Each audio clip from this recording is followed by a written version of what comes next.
یہ تقریباً سورہ اعراف مکمل ہے۔ سورہ انعام کے بعد سورہ اعراف ہے۔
بسم اللہ الرحمن الرحیم۔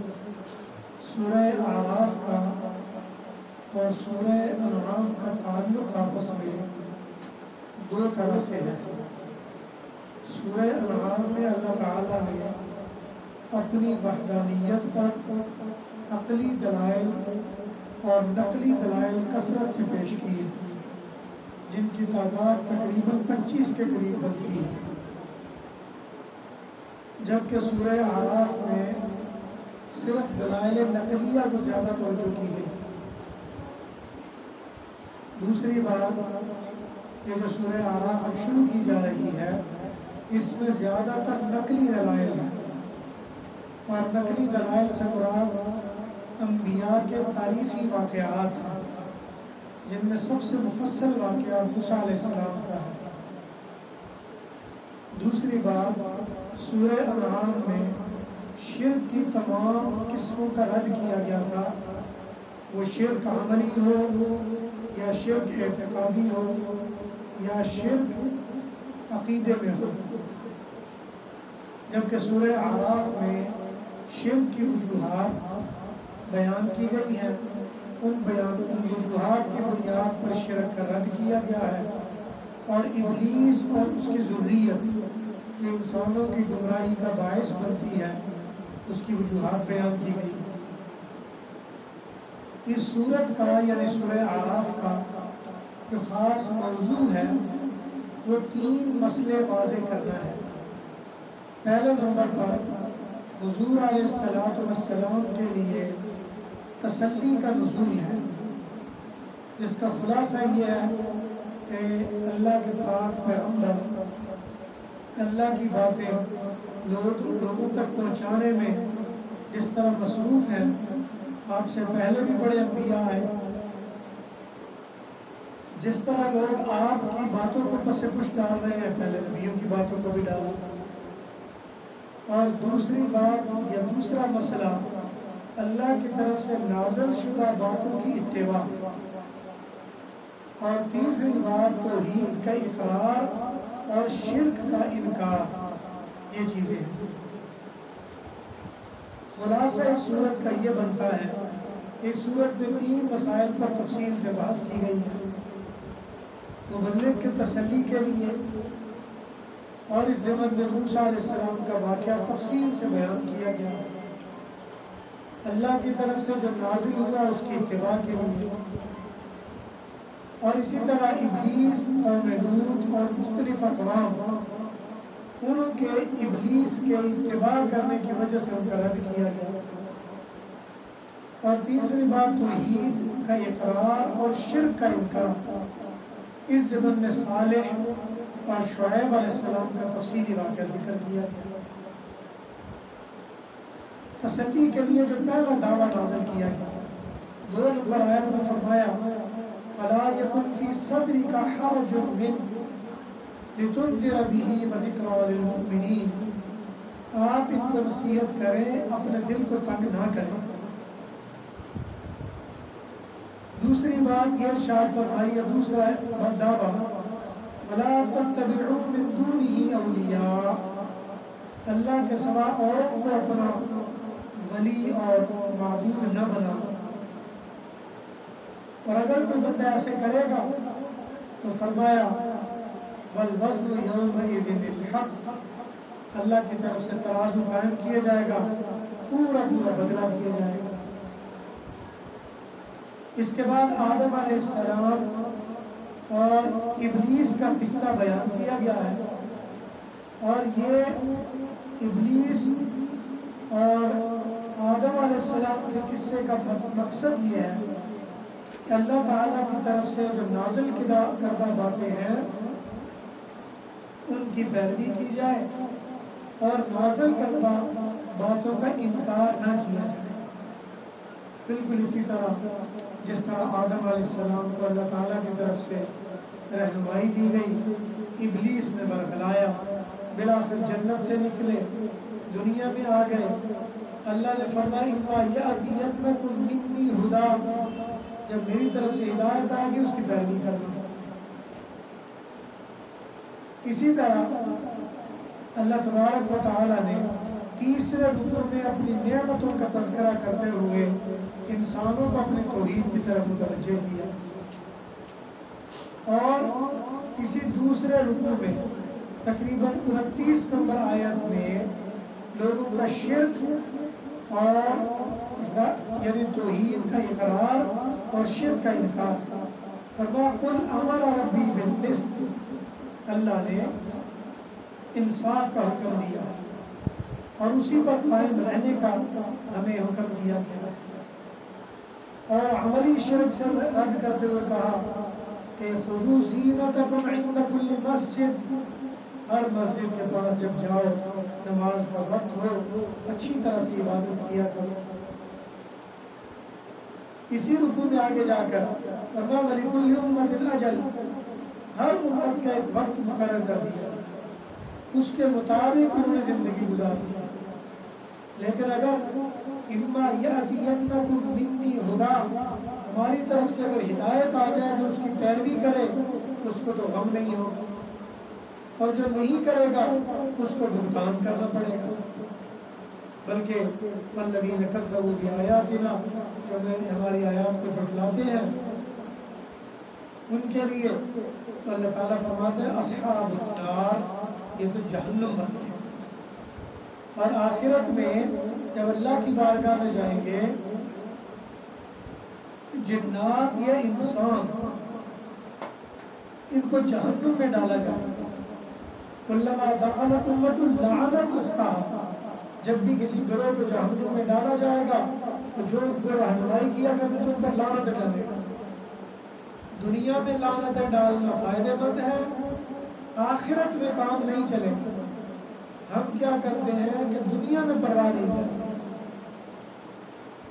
اس کے بعد جنتیوں اور جہنمیوں کا اور اعراف میں رہنے والوں کا آپس میں مکالمہ. جنتی جہنمیوں کو کہیں گے قد وجدنا ما وعدنا ربنا حقا، جو اللہ کے وعدے تھے ہم نے تو سچے پا لیے. هل وجدتم ما وعد ربكم حقا، کیا تم نے بھی سچ پا لیا ہے؟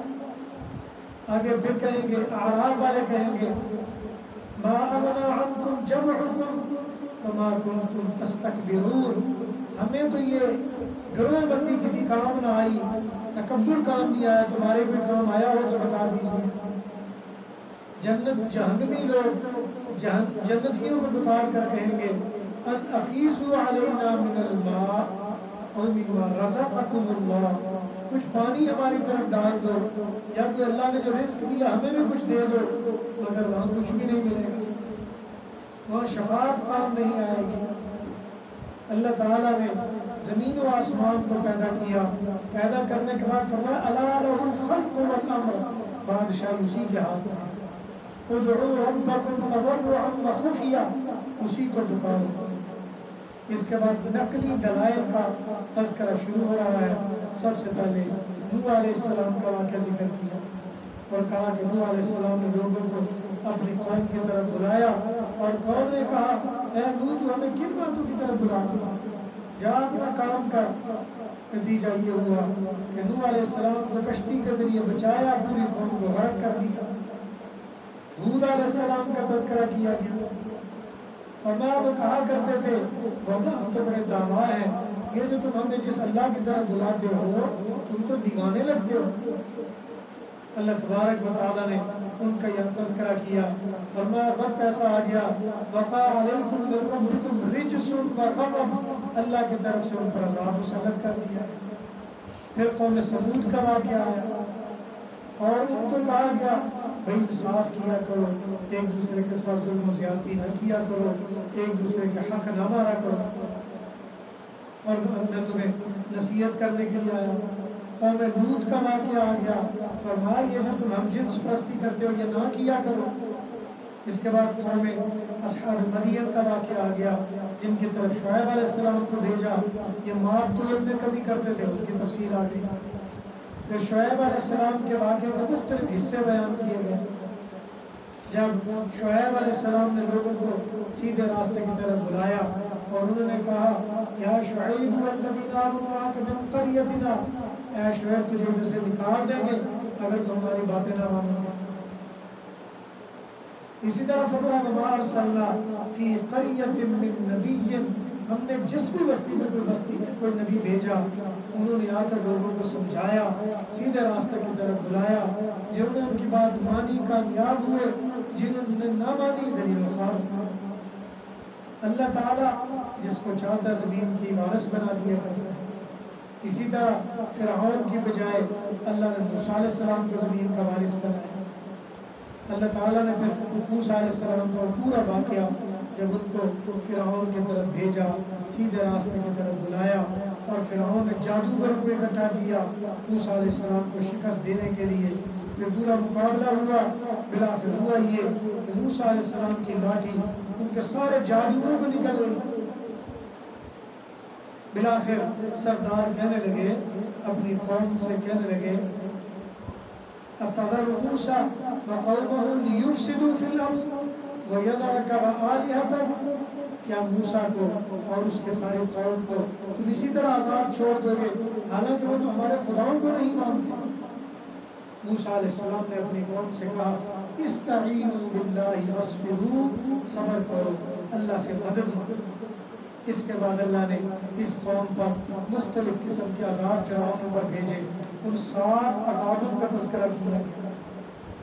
پھر ایک وقت آیا موسیٰ علیہ السلام کو تورات دینے کے لیے 40 راتوں کے لیے اللہ نے طور پر بلایا، کوہ طور پر اللہ سے کلام ہوئے اور لوگوں کو اللہ تعالیٰ کی بارگاہ میں پیش کیا گیا۔ یہ ساری تفصیلات ہیں۔ پھر ایک وقت آیا موسیٰ علیہ السلام نے بنی اسرائیل کو دیکھا، انہوں نے بچڑے کو معبود بنا لیا۔ پھر ایک وقت آیا میدان صحرائے سینا میں اللہ نے ان کو مبتلا کر دیا بڑے آزمائش میں۔ اللہ تعالیٰ نے اسی طرح ان کو مصیبتوں میں مبتلا کیا، اور سورت کے آخر میں بات کو حضور صلی اللہ علیہ وسلم کی طرف موڑتے ہوئے کہا الذین یتبعون الرسول النبی الامی الذی، یہ جو امی رسول تمہاری طرف بھیجا جا رہا ہے اس کا تذکرہ تو تورات میں اور انجیل میں بھی گزرا ہے، تم پھر بھی کیوں نہیں ان کی بات کو مانتے ہو؟ اللہ تبارک و تعالیٰ کی وحدانیت اور رسالت کا تذکرہ کرتے ہوئے اس پارے کے 9ویں رکوع میں اللہ نے تفصیلات بیان کی۔ اسی طرح آخرت کا تذکرہ کرتے ہوئے فرمایا استاتیہم حیتانہم یوم سبتہم، یعنی ان کو بنی اسرائیل کو کہا گیا تھا کہ اتوار ہفتے کے دن اللہ کی عظمت کا خیال کرنا، انہوں نے پرواہ نہیں کی، اور کس طرح ان کو بندر بنا دیا گیا وہ سارا واقعہ یہاں ذکر کیا گیا۔ آدم علیہ السلام کا تذکرہ کرتے ہوئے فرمایا ایک وقت تھا آدم علیہ السلام کی پشت سے اللہ نے سارے انسانوں کو پیدا کیا اور پوچھا الست بربکم، بتاؤ میں تمہارا رب ہوں کہ نہیں ہوں؟ قالوا بلی، انہوں نے کہا ہاں آپ ہمارے رب، ہم گواہی دیتے ہیں۔ پھر فرمایا گیا کہ شرک سے بچنا، اللہ کی طرف توجہ کرنا، ظلم و زیادتی نہ کرنا، اور اسی طرح اللہ تبارک و تعالیٰ فرماتا اللہ املک لنفسی نفعا ولا ضرا، اے نبی آپ کہہ دیجئے میں تو اپنی جان کا کسی نفع کا نقصان کا مالک نہیں، الا ما شاء اللہ، مگر اللہ کے پاس ساری قدرت ہے۔ وَلَوْ كُنْتُ أَعْلَمُ الْغَيْبَ، اگر مجھے غیب کا پتہ ہوتا، غیب کا خزانہ ہوتا، مجھے غیب کا علم ہوتا، لَاسْتَكْثَرْتُ مِنَ الْخَيْرِ، تو خیریں میں ساری اپنے لیے جمع کر لیتا، میں کیوں اپنے آپ کو مشقتوں اور مصیبتوں میں ڈالتا۔ اور فرمایا کہ یہ لوگ رنگا رنگ کے خدا بنا کر ان کی طرف بلاتے ہیں، لا يتبعوكم سواء عليكم أدعوتموهم أم أنتم صامتون، ان کی بالکل پیروی نہ کیا۔ اور سورت کے آخر میں فرمایا وَإِذَا لَمْ تَأْتِهِمْ بِآيَةٍ قَالُوا لَوْلَا اجْتَبَيْتَهَا، جب انہیں اللہ کی طرف آیات بلایا جاتا ہے تو کہتے ہیں پھر ہمیں کیوں نہیں چن لیا گیا، ہمیں اس راستے کی طرف کیوں نہیں بلایا گیا۔ قرآن کریم کی آخر میں عظمت اور اہمیت بیان کرتے ہوئے اس صورت کو مکمل کیا گیا ہے۔ دعا ہے اللہ تعالیٰ سے جو کہا سنا گیا اللہ اپنے بارگاہ میں قبول فرمائے۔ الحمدللہ رب العالمین، ربنا تقبل منا انک یا اللہ جو کہا سنا گیا اپنے بارگاہ میں قبول فرمائے۔ یا اللہ رحمت برکت عافیت نصیب فرمائے۔ اتنے بہن بھائی دعاؤں میں شامل ہیں، سب کو رحمت عافیت نصیب فرمائے۔ یا اللہ ہمیں دین کی سربلندی کے لیے قبول فرما، اس کے لیے ہمارے لیے غیب سے اسباب پیدا فرما، مشکلات آسان فرما۔ صلی اللہ علی نبیہ محمد وعلی آلہ وصحبہ اجمعین برحمتک یا